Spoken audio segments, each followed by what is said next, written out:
Hello friends, मेरी बगिया में आपका स्वागत है। आज मैं आपको अपना ये मिर्च का प्लांट दिखाती हूँ।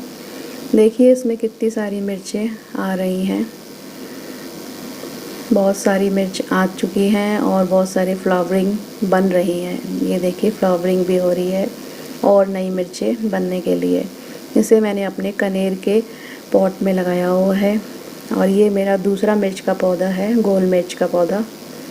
ये देखिए इसमें भी गोल मिर्च, बुलेट चिली या ऑर्नामेंटल चिली कहते हैं इसको, लगा रखी है। इसमें भी खूब सारी फ्लावरिंग हो रही है और